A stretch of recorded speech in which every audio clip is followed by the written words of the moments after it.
સાહેબ કહે છે ને, હું એવો જ એક શિક્ષક છું જે નિર્માણ કરી શકે કે પ્રલય લાવી શકે. બસ એવા વિદ્યાર્થીઓને શોધી રહ્યો છું. તમારી પીડા વિશે મેં છાપામાં વાંચ્યું. આ સમય એ છે કે જેમાં તમે લડો આ બેંક સામે. લડશો ને પછી થાવ ઊભા ને નીકળો ઝુંબેશ પર.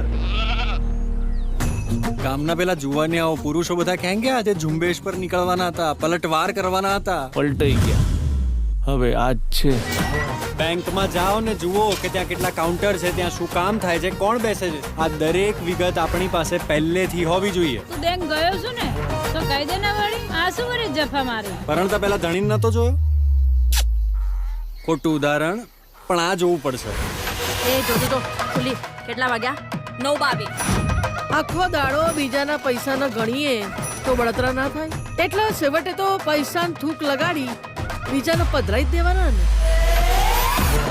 જેમ અર્જુન ને માત્ર માછલીની આંખ દેખાતી હતી. મને નહીં, માટલાને. Ready, get set go.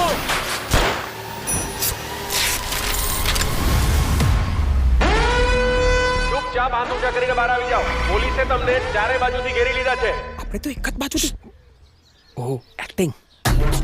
હવે હવાર સુધી વાટ જોવાની? ના ભાઈ, મારે તો રાત્રે રાંધવાનું હે. હવે આ બધું તો નતું શીખવાડ્યું. હે માં, આવી આખરી પરીક્ષા ના લેવાય.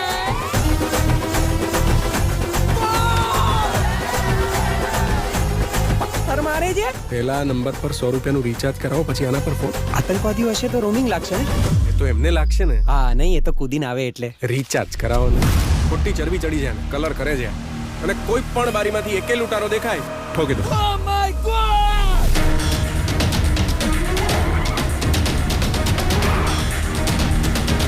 શું છે કિસ્સામાં? ચપ્પુ તો આપતા કેમ નથી? તે માંગ્યું તું. હું તમને લેખિતમાં અરજી આપું અત્યારે. પણ આપણી બેંકનો તો આ જ નિયમ છે ને.